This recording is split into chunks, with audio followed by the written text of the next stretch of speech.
Karena lagu Indonesia Raya sendiri muatannya bukan hanya cuma sebatas tentang kebangsaan, tapi itu bicara tentang doa, bicara tentang harapan, menyatukan bangsa, bahkan cita-citanya bangsa Indonesia ini termaktub di dalam lagu Indonesia Raya itu. Makanya tadi sepakat kalau misalnya ada, mohon maaf, misalnya beberapa tokoh yang menganggap kayaknya lagu Indonesia Raya ini nggak penting, kayaknya saya secara pribadi kayak merasa ini sakit hatinya gitu. Seolah-olah itu kayak di luar sana itu masih mengkotak-kotakan atau masih memisahkan antara paham religi dan kebangsaan itu kayak terpisah gitu. Iya, ada hal-hal yang kita boleh berbeda ya, tapi ada hal-hal yang kita memang harus satu di situ. Betul. Apalagi kalau kita bicara hal-hal yang sifatnya itu konsensus nasional.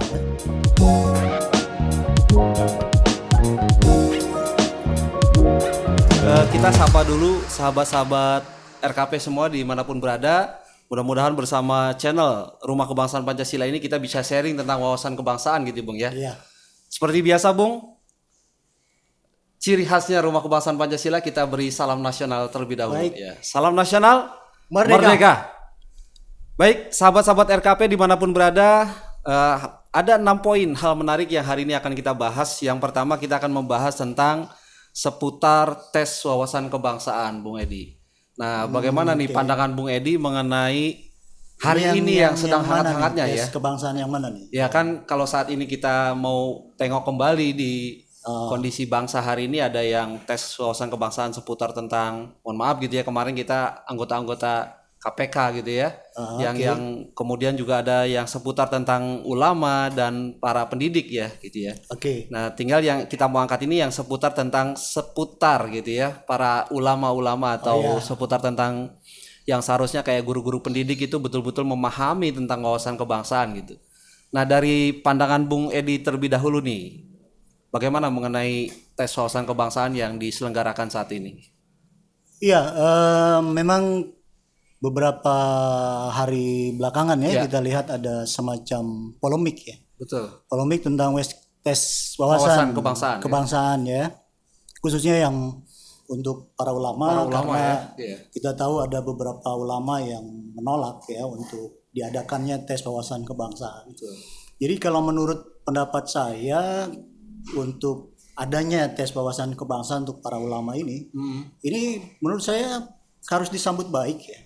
Seharusnya gitu ya. Harus disambut baik karena kan kalau kita bicara masalah persatuan, bicara satu bangsa, satu negara, kan bukan berarti kita hanya tinggal di satu tanah air yang sama, di tempat yang sama. Tapi ini kan bicara bagaimana kita betul-betul menjadi satu tubuh. Artinya kita betul-betul satu jiwa, satu visi misi dan satu cita-cita bersama. Betul. Jadi mindset kita juga memang harus sama kan.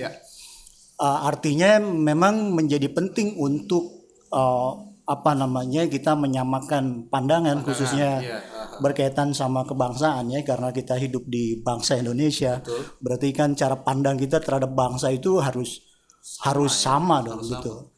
Dan memang kalau berkaitan sama tes wawasan kebangsaan untuk ulama kemudian pendidik itu saya kira memang sangat perlu. Sangat perlu karena para ulama dan para pendidik ini kan bisa dibilang kalau dalam sistem tubuh itu melakukan replikasi. Kalau di tubuh kan ada replikasi DNA. Jadi mereka ini kan punya tugas melakukan replikasi, menyampaikan informasi-informasi, dan kita ini kan masyarakat Indonesia itu seperti kalau di bangsa itu seperti kumpulan sel tubuh. Yang kan DNA-nya kan harus sama di situ. Betul. Karena kalau ada sel yang DNA-nya itu rusak atau menyimpang itu kan bisa menjadi problem ya, bisa jadi bahaya buat tubuh. Nah, karena itu memang perlu, karena para ulama ini adalah dia melakukan replikasi tadi itu, dan tentu saja informasi-informasi yang diajarkan itu ya harus juga istilahnya mengarah kepada terjadinya satu kebaikan ya buat bangsa dan negara gitu sih Kak Rahmat. Nah, itu menarik. Jadi ada tadi yang saya garis bawahi. Jadi memang kita ini harus menjadi satu tubuh gitu ya. Betul. Sama kalau kita kaitkan dengan pedoman gitu ya, pedoman hidup berbangsa kita kan Bhinneka Tunggal Ika ya. Walaupun kita berbeda-beda, tapi tetap satu gitu ya. Artinya Iya. kan cara pandang kita boleh saja berbeda-beda gitu ya. Betul. Tapi kalau bicara satu tujuannya itu, bicara tentang nilai-nilai kebangsaannya itu udah nggak bisa ditawar-tawar lagi ya Bung ya. Iya, ada hal-hal yang kita boleh berbeda ya, Iya. tapi ada hal-hal yang kita memang harus satu di Harus situ. satu, betul. Apalagi kalau kita bicara hal-hal yang sifatnya itu konsensus nasional ya, seperti Bhinneka Tunggal Ika, Iya. terus kita bicara Pancasila, Undang-Undang 45, NKRI, itu kan sesuatu yang sudah harga mati. Betul. NKRI harga mati ini berarti kan segala hal yang berkaitan sama NKRI itu juga menjadi harga mati buat kita. Hal-hal yang memang harus menjadi menjadi wawasan kita bersama. Nah, ini kan memang penting buat kita untuk istilahnya itu terkoneksi sama bangsa dan negara. Nah, gimana cara kita terkoneksi sama bangsa dan negara? Terkoneksinya itu adalah dengan kita mengambil sejarah bangsa kita. ya. Itu menjadi sejarah kita secara personal ya, secara pribadi. Artinya kita juga harus mengambil sejarah itu sebagai bagian dari diri kita ya. Betul. Jadi sejarah bangsa itu bagian dari Bagian kita. dari diri kita ya. Terkoneksinya kita kan di situ. Kalau misalnya kita tidak memahami sejarah bangsa Ya. itu sebenarnya bisa dibilang kita nggak ada koneksi sama bangsa ini. Coba terkoneksinya di mana? Kalau kita tidak Sama sekali nggak paham, paham gitu ya sejarah bangsa ini seperti apa gitu. kita kan nggak tahu siapa bangsa ini, apa cita-citanya, mau ngapain bangsa ini, arahnya kemana, Nah, itu apa yang diperjuangkan bangsa, kita jadi nggak paham. Ya. Makanya juga kan kalau kita di keluarga misalnya, itu kan kita juga diajarkan untuk terkoneksi sama budaya orang tua, ya maksudnya sejarah ya. leluhur kita, itu sejarah orang tua kita kayak apa. Terus kaki kita kayak apa, bahkan di atasnya lagi tuh kayak apa. Nah, itu kan cara kita terkoneksi sama leluhur ya. Artinya apa sih yang diperjuangkan oleh nenek moyang kita, oleh leluhur kita seperti apa, itu menjadi bagian dari sejarah kita. Ya. Dan itu cara terkoneksi. Artinya kalau memang terkoneksinya kita itu di situ, artinya kan bisa dikatakan bahwa wawasan kebangsaan ya, kita paham sejarah bangsa kita itu menjadi satu keharusan. Kan betul begitu Kak Rahman ya? Jadi memang yang saya tangkap seolah-olah ya Bung ya, seolah-olah itu kayak di luar sana itu masih mengkotak-kotakan atau masih memisahkan antara paham religi dan kebangsaan itu kayak terpisah gitu. Seperti itu nggak sih Bung? Kalau menurut saya secara pribadi kayaknya masih seperti itu gitu. Ada bisa dikatakan begitu sih. Dan padahal kan itu kan dua hal yang nggak bisa dipisahkan ya. Seperti Kak Rahman sering bahas itu di seperti dua sisi satu mata koin seperti dua sisi satu mata koin, dua hal yang nggak bisa dipisahkan. Karena kita harus lengkap gitu cara pandangnya. Artinya ya kita memang harus kuat pemahaman kita tentang agama kita masing-masing ya. Tapi kita juga harus kuat juga pemahaman kita tentang kebangsaan kita. Supaya tadi itu kalau kita misalnya cuma kuat di pemahaman agama kita saja, terus sejarah agama kita gimana, itu koneksi sejarahnya kan juga beda. Mungkin koneksi sejarahnya mungkin malah ke bangsa Arab, itu peradaban Arab. Kalau kita nggak paham sejarah kita, malah kita terkoneksinya ke sana, ke peradaban di Timur Tengah sana ya. Tapi kalau kita kan juga harus terkoneksi dengan sejarah bangsa kita, sehingga dengan pemahaman keagamaan kita yang bagus, kemudian pemahaman kebangsaan kita yang bagus, kita itu bisa melihat seperti melihat dengan dua mata. Jadi pemahaman kita itu jadi utuh. Seperti itu sih. Dan menariknya lagi, sahabat RKP, bahwa kita di Rumah Kebangsaan Pancasila ya Bung ya, kita punya kajian materi tentang religi dan kebangsaan. Ya, betul. Ya, jadi memang betul tadi kata Bung Edi bahwa di Rumah Kebangsaan Pancasila ini, sahabat RKP, kita memiliki materi yang mengupas tentang bahwa nilai-nilai religi kita gitu. Kalau kita kaitkan hari ini ya keyakinan umat Islam ya. Betul. Religi agama Islam ini kita kaitkan dengan nilai-nilai kebangsaan yang tadi kata Bung Edi sampaikan, bahwa sebetulnya pemahaman religi dan kebangsaan kita itu seperti dua sisi satu mata koin yang sama, yang nggak bisa dipisahkan. Betul. Dan buat sahabat-sahabat RKP nanti akan kita bahas mungkin di program yang berbeda ya Bung ya. Kita akan mengupas tentang seputar materi tentang religi dan kebangsaan ini seperti dua sisi satu mata koin yang tidak bisa dipisahkan. Nah, ini kan Bung Edi yang tadi betul kata Bung Edi sampaikan, bahwa kita itu harus mengambil sejarah bangsa kita itu menjadi bagian dari diri kita gitu. Dan ini juga kan sebetulnya lagi hangat-hangatnya belum lama ini gitu ya, ada salah satu tokoh ulama gitu yang bicara tentang lagu kebangsaan kita, lagu Indonesia Raya ini seolah-olah gitu, Bung. Seolah-olah kayak tidak penting. Tidak penting. Nah, itu bagaimana pandangan Bung Edi seputar tentang lagu Indonesia Raya ini, Bung? Ya, itu bisa dibilang itu kan menjadi salah satu indikator juga ya, indikator bahwa kita belum berhasil melakukan sinkronisasi gitu antara paham religi dengan paham kebangsaan. Yang sebenarnya itu kan apa yang diajarkan di dalam nilai-nilai keagamaan kita dan diajarkan dalam nilai-nilai kebangsaan kita itu kan hal yang sama gitu. Betul. Secara esensi itu sama. Jadi perlu memang kita melakukan sinkronisasi. Artinya kita bagaimana mengkoneksikan, mensinkronkan antara kedua nilai-nilai itu. Misalnya kita terminologi dalam agama itu juga mesti kita pahami, terminologi yang mungkin secara istilah itu bisa berbeda di dalam kebangsaan kita ya. Tapi sebenarnya secara esensi sama. Nah, kalau itu kita kenali kan kita berhasil mensinkronkan itu. Misalnya kayak kita punya prinsip kebangsaan ya. Misalnya kayak prinsip kemerdekaan kita itu. Bahwa kemerdekaan itu ialah hak segala bangsa gitu ya. Hak setiap golongan, hak setiap individu. Itu kan kalau di agama kita sebenarnya adalah nilai kasih sayang. Dan kemerdekaan itu kan kasih sayang yang istilahnya sejati. Bahwa memang kita harus saling menghormati kemerdekaan. Setiap orang itu merdeka dan kita harus saling menghormati kemerdekaan. Atau misalnya kalau kita bicara kemanusiaan, keadilan. Itu kan sebenarnya itu yang disebut fitrah kalau di agama kita. Fitrah dari Allah, Tuhan gitu ya. Ya, yang telah menciptakan manusia menurut fitrah itu. Nah, sehingga kita melihat bahwa nilai-nilai dalam kebangsaan kita, ini nilai-nilai yang ada dalam agama saya. Betul. Jadi kita bisa menerima nilai-nilai itu dengan sepenuh hati. Dan sehingga nilai-nilai itu ada koneksi dengan Tuhan. Ada koneksi dengan Sang Pencipta. Dan berkaitan sama tes wawasan kebangsaan tadi ya. Jadi kita harus juga memahami bahwa kan sebenarnya pada dasarnya saking pentingnya tadi kita supaya setiap orang itu punya mindset yang sama, punya wawasan yang sama tentang kebangsaan. Artinya memang negara ini kan punya wewenang untuk melakukan itu, punya hak untuk memastikan. Terlebih-lebih buat mereka yang memang bertugas untuk mengajar gitu, mengedukasi masyarakat.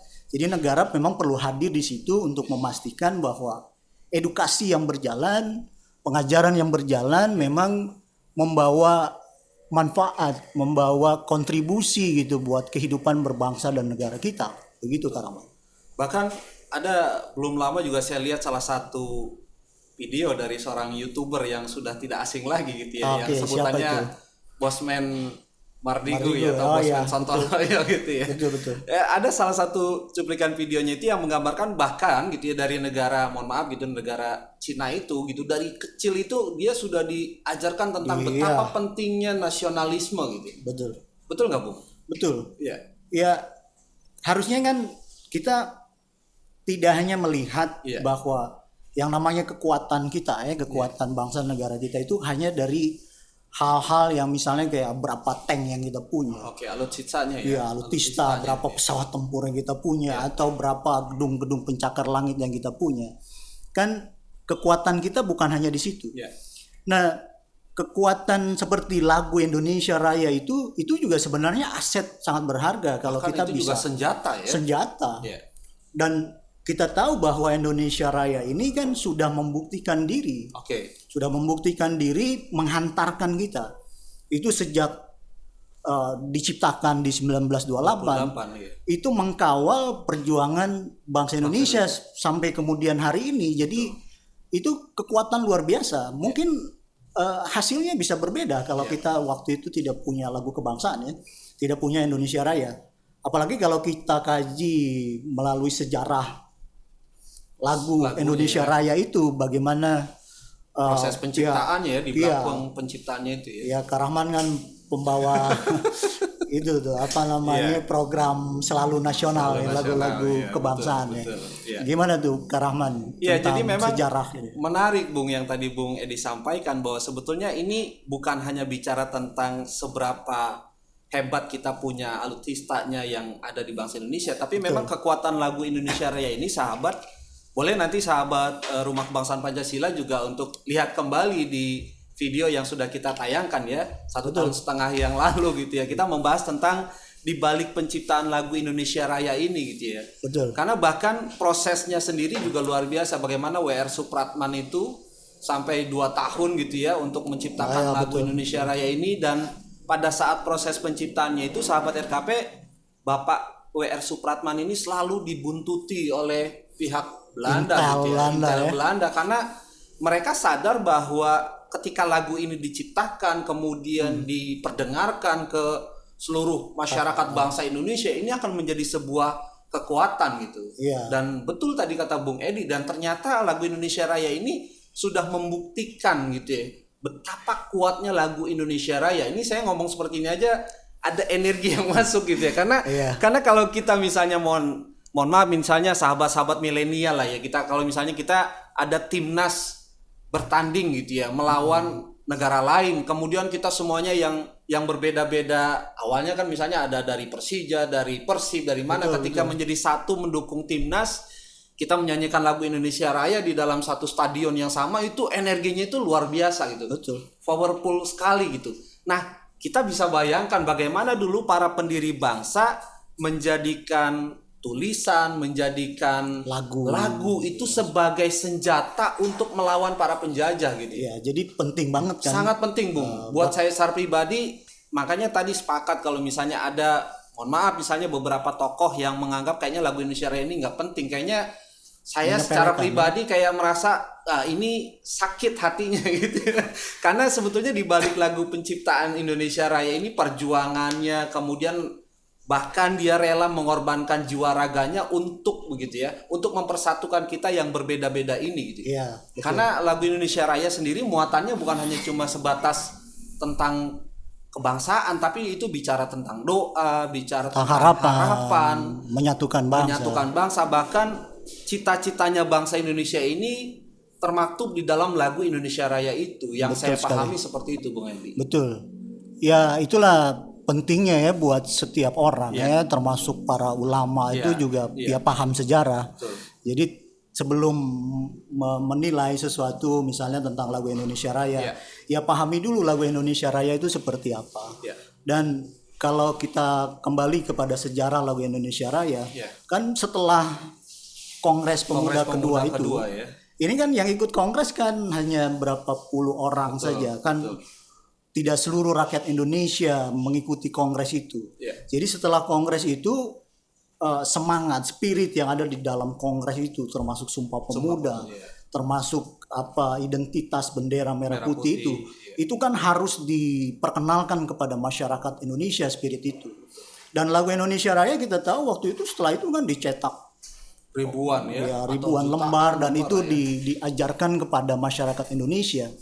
Dan supaya apa? Untuk menggelorakan semangat perjuangan, semangat persatuan, dan itu jasa dari lagu Indonesia Raya. Yang saking pentingnya Bung Karno dalam pidatonya pernah katakan bahwa berharap bahwa lagu Indonesia Raya ini menjadi lagu kebangsaan kita buat selama-lamanya. Karena Bung Karno paham betul ya, karena beliau kan ada di masa itu, di masa perjuangan kemerdekaan itu. Tahu betul kekuatan lagu dari Indonesia Raya. Sepakat. Walaupun bukan cuma lagu itu, banyak lagu-lagu lain. Ya kalau nggak salah itu di program Karahman saya pernah nonton sejarah lagu Maju Tak Gentar itu ya, penciptanya itu sampai bawa gitar gitu kan, kemudian naik mobil pick up gitu ya, dia keliling daerah untuk nyanyi gitu, supaya masyarakat itu terbangun spirit dan terbangun semangat juangnya untuk melawan para penjajah pada saat itu ya. Nah, kalau kita paham itu kan terkoneksi kita. Betul. Kita akhirnya sakralitasnya bangsa itu ada di diri kita. Penghargaan kita jadi tinggi. Makanya wawasan kebangsaan itu memang harus. Betul. Karena satu-satunya cara untuk mengkoneksikan kita sama bangsa ya cuma itu. Kita mau terkoneksi gimana lagi coba? Kalau nggak paham sejarah bagaimana? Sepakat. Nggak mungkin kita terkoneksi. Ya, apalagi kalau misalnya sahabat-sahabat RKP sering menyanyikan lagu Indonesia Raya yang 3 stanza ya.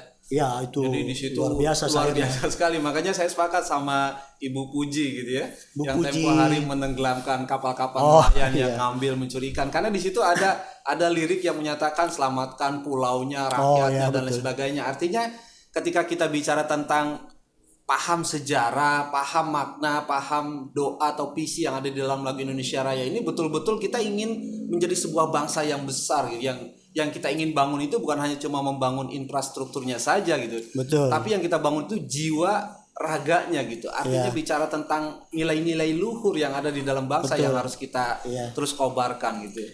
Iya, cuma juga terkait polemik yang ada yang ramai beberapa hari terakhir tentang lagu Indonesia Raya, ya yang datangnya memang dari ustadz dan ulama gitu.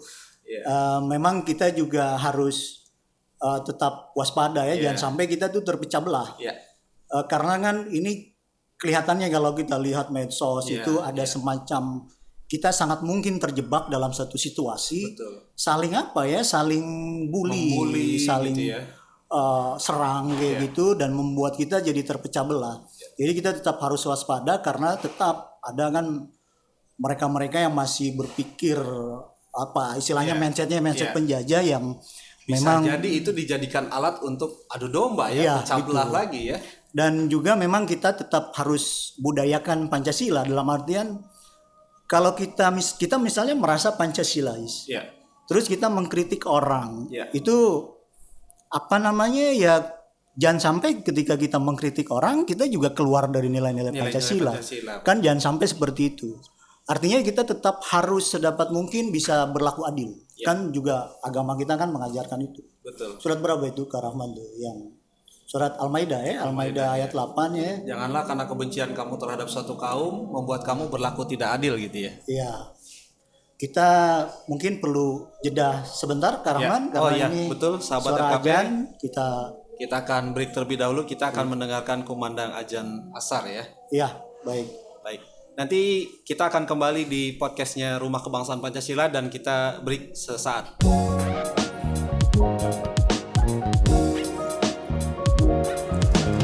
Oke, sahabat RKP, kita lanjutkan kembali Bung setelah kita jeda tadi melaksanakan sholat asar ya. Tadi kita masih masuk di seputar tentang kita jangan sampai terjebak di dalam arus media sosial gitu ya. Karena kalau kita bicara tentang saat ini apa yang terjadi di bangsa kita ini kan khawatirnya gitu ya. Ada kelompok-kelompok atau bangsa-bangsa tertentu yang memang memanfaatkan momen-momen seperti ini untuk saling memecah belah gitu ya. Mengadu domba kita. Betul Kak Rahman. Silakan Bu. Jadi seperti tadi kita sampaikan ya bahwa kita harus berlaku adil gitu. Betul. Artinya harus berlaku adil. Artinya dalam menilai orang juga enggak. Misalnya kalau kita misalnya merasa Pancasilais terus kita mengkritik orang juga jangan sampai kita melupakan nilai-nilai Pancasila ya. Betul, mengharuskan kita untuk mendasarkan segala sesuatu kan kepada dasar ketuhanan dan dasar kemanusiaan yang adil dan beradab.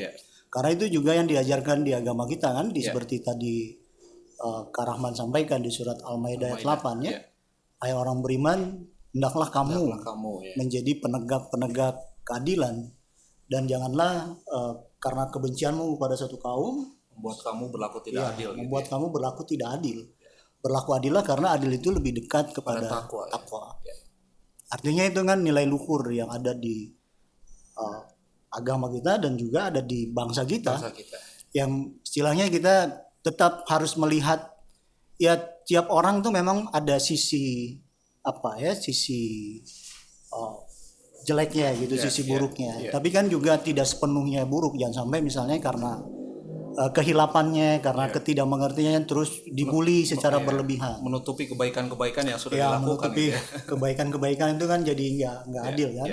Jadi kita tetap mengedepankan budaya kita bermusyawarah gitu. Betul. Bermusyawarah, kalau ada yang salah kita berdiskusi mana yang harus diperbaiki gitu ya, mana yang keliru dari yang bersangkutan, sehingga ke depan kita tetap harmonis, persatuan kita baik, karena sebaik-baiknya usaha itu kalau kita bicara kehidupan berbangsa dan bernegara adalah ya menyatukan manusia itu kan. Sebaik-baiknya usaha ya. Sebaik-baiknya usaha bagi kita. Bagaimana kita mempersatukan manusia, mempersatukan manusia.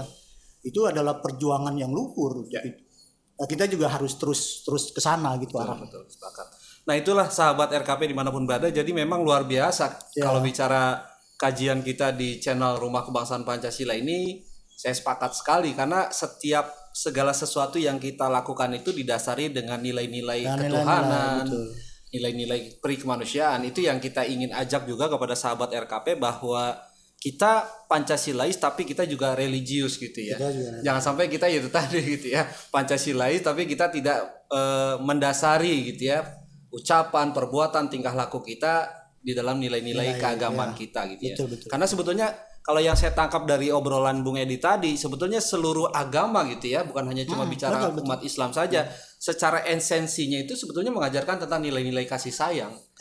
Mengajarkan tentang nilai-nilai perikemanusiaan gitu ya. Saling menghormati, bersatu, bersaudara. Nah, itulah indahnya bangsa Indonesia ini ketika kita sebagai umat beragama, ketika kita melihat hakikat atau esensi dari setiap agama yang kita anut itu sebetulnya semuanya ada titik temunya.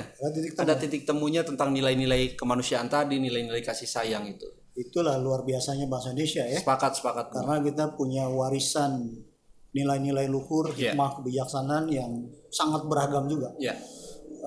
Kearifan lokal, terus ya kitab suci, kita punya beragam agama yang diwarisi ajaran-ajaran luhur di situ. Jadi saya teringat penggalan pidato Bung Karno yang mengatakan di dalamnya itu ditempati atau ditinggali oleh manusia-manusia yang insan al-kamil gitu ya, yang hidup di kolong langit buatan Allah atau Tuhan yang Maha Kuasa. Kan kalau kita kaji dari sisi definisi ini, kalau bicara manusia-manusia yang insan al-kamil ini udah manusia yang akhlaknya bagus gitu ya. Betul. Budi pekertinya, kemudian rasa cinta terhadap tanah airnya juga luar biasa gitu. Karena ada pengalaman unik dari waktu saya kecil, Bung gitu. Jadi kalau saya ngaji itu dulu setiap pulang gitu kita selalu diajarkan sama guru ngaji kita tentang kalimat yang seperti ini, hubul waton minal iman gitu. Cinta tanah air itu sebagian dari iman gitu. Karena populer. Itu tuh dari kecil itu saya ketika ngaji selalu diingetin sama guru ngaji tentang. Sampai saya juga bertanya kenapa kok hubul waton minal iman gitu. Karena dijelaskan gitu. Ternyata memang kalau kita bicara sebagai umat yang berkeyakinan, kita percaya sama Tuhan ya, rasa cinta terhadap tanah air itu ya sebagian dari iman kan gitu ya. Sebagian dari iman gitu. Luar biasa sekali sebetulnya gitu Luar biasa, dan itu warisan luhur juga ya, warisan luhur dari bangsa kita.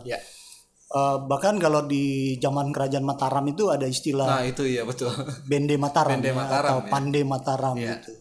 Yang artinya sembah sujudku untukmu Ibu Pertiwi. Itu kan luhur ya. Artinya mengabdi kepada Ibu Pertiwi itu sesuatu yang harus kita pandang penting. Kalau Bung Karno bilang ya mari kita sama-sama istilahnya menyumbangkan. Ini kan kita anak-anak Ibu Pertiwi. Ya kita menyumbangkan sesuatu buat ibu kita. Kalau di pidatonya waktu itu Bung Karno ya, kalau ibu kita itu pakai konde, ya apa yang kita sumbangkan. Ada yang punya melati ya kasih melati. Ada yang punya mawar kasih mawar, kayak gitu. Nah, sama halnya kalau kita diajarkan berbakti kepada ibu kita pada orang tua kita. Terlebih-lebih lagi kalau kita bicara Ibu Pertiwi kan. Terhadap orang tua saja, terhadap ibu kita harus hormat, kita harus berbakti karena kita menyusu dari ibu. Dan ibu kita istilahnya hidup dari Ibu Pertiwi. Kita semua kan hidup dari Ibu Pertiwi kita. Artinya ya itu juga harus dilihat sebagai keluhuran. Jadi cara kita mengabdi kepada Tuhan kan nggak bisa langsung nggak bisa hanya misalnya cuma ucapan-ucapan belaka, pujian-pujian saja, pujian belaka, tanpa ada perbuatan yang bermanfaat gitu ya. Atau kalau saudara Nasrani kita bilang ya kita nggak bisa memuliakan Tuhan tuh cuma di bibir, cuma di bibir saja, tapi kan harus melalui satu perbuatan satu perbuatan, satu kontribusi kita. Nah, ya sama juga Bung Karno juga sering mengajarkan kepada kita bahwa kita tidak bisa mengabdi kepada Tuhan kalau kita tidak mengabdi kepada sesama manusia. Jadi kita harus mengabdi kepada sesama manusia, dan gimana cara kita mengabdi kepada sesama manusia? Yang mengabdi kepada bangsa dan negara. Nah, itu sih. Dan sebaik-baiknya manusia adalah orang yang paling bermanfaat buat orang lain. Luar biasa. Betul sekali. Iya, luar biasa Bung Edi, obrolan-obrolan kita pada kesempatan yang berbahagia ini. Dan terakhir Bung, kita untuk menutup di segmen acara kita di podcast Rumah Kebangsaan Pancasila nih, mungkin ada ajakan-ajakan seputar tentang rasa cinta kita terhadap tanah air yang mungkin Bung Edi bisa sampaikan kepada sahabat-sahabat RKP dimanapun berada, untuk membangun kembali, kemudian menumbuh suburkan rasa cinta terhadap tanah air, Bung. Iya, yang jelas ya kita harus sadar sesadar-sadarnya ya, bahwa pertama sekali kita tuh memang harus tadi tuh terkoneksi dengan terkoneksi sama bangsa dan negara. Jadi kekuatan kita di situ. Kalau setiap orang terkoneksi, dan cara terkoneksinya adalah memahami sejarah bangsa. Memahami sejarah bangsa, dan itu nggak bisa ditawar-tawar. Jadi kalau kita bagian dari bangsa ini, kita betul-betul harus memahami sejarah bangsa, dan kita tidak tidak seperti angin lalu terhadap ideologi bangsa kita. Kita harus pahami Bhinneka Tunggal Ika dan sebaik-baiknya. Kita harus memahami nilai-nilai Pancasila dan sebaik-baiknya. Kita harus memahami apa yang nilai-nilai, prinsip-prinsip yang ada di konstitusi kita, di Undang-Undang Dasar 45 dan juga apa maksud dari kesatuan dan republik, dari format bernegara kita, Negara Kesatuan Republik Indonesia. Itu semua kita harus paham supaya kita itu satu bahasa istilahnya. Kalau kita tidak memahami itu, jadi kayak kita itu beda bahasa. Nah, beda bahasa itu yang kadang-kala itu jadi konflik karena kita nggak paham apa yang dia maksud. Yang ini pikirannya beda. Pola pikir itu kan bahasa. Kalau pola pikirnya beda-beda, ya kita akhirnya sering berseteru, jadi sering konflik, sering salah paham. Makanya bagaimana kita menyamakan bahasa kebangsaan. Artinya mindset kebangsaan atau wawasan kebangsaan. Seperti itu Karaman. Mungkin itu juga yang sebetulnya disepakati bersama pada tanggal 28 Oktober 1998 ya. Artinya kita berkomitmen bersama tentang satu tanah air gitu ya, satu bangsa dan satu bahasa. Nah, saya langsung teringat dengan kalimat Bung Edi tadi, yang dimaksud satu bahasa ini bukan hanya bicara tentang bahasa persatuannya, bahasa komunikasi bahasa Indonesia, tapi bicara tentang bahasa pola pikir gitu ya, bicara tentang mindset, bicara tentang visi dan misi kita, budaya kita gitu. Itu yang harus menjadi satu kepribadian daripada bangsa kita. Betul sekali. Baik, Bung Edi, sebetulnya masih pingin banyak gitu ya, tapi kita sudah kedatangan artis nih ya Bung ya. Oh iya. Buat sahabat-sahabat RKP, nanti kita lanjut juga, ada obrolan-obrolan santai dengan artis yang sudah tidak asing lagi, yang terkenal dengan lagunya ya Bung ya. Ya, sudah banyak kita berjuang bareng, berjuang bersama ya. Mas Pujiono. Pujiono. Buat sahabat-sahabat RKP tentu nggak sabar nanti seperti apa obrolan santai kita bersama yang punya siul, dan saya nggak bisa tuh niru siulnya itu ya. Itu kayaknya cuma Mas Puji yang bisa. Kayaknya itu sesuai lagunya. Anugerah Ilahi. Pernah saya minta gitu siulnya di copy paste dong, itu ke saya nggak bisa gitu. Karena unik itu siulnya Mas Puji. Baik, nanti kita lanjut bersama obrolan kita bersama Bang Pujiono gitu. Terima kasih banyak Bung Edi atas kehadirannya pada kesempatan yang berbahagia ini. Nah, itulah sahabat-sahabat RKP, obrolan kita tentang apa yang menjadi topik hangat ya saat ini yang ada di dalam bangsa kita. Bicara tentang tadi ya tes wawasan kebangsaan, kemudian mengangkat kita juga punya materi tentang religi dan kebangsaan, kemudian yang seputar tentang lagu Indonesia Raya juga tadi kita ingatkan kembali. Dan ternyata kalau sahabat RKP mengikuti pembahasan kita dari awal, mudah-mudahan mendapatkan sebuah penambah wawasan lah ya, inspirasi bahwa di balik lagu Indonesia Raya yang hari ini sedang hangat-hangatnya diperbincangkan itu ada sejarah yang sangat penting yang nggak boleh kita lupakan. Terima kasih banyak Bung Edi, terima kasih banyak juga sahabat RKP, dan kita tutup aja acara kita pada kesempatan yang berbagi ini. Mari kita pegikan salam nasional Bung. Salam nasional, Merdeka.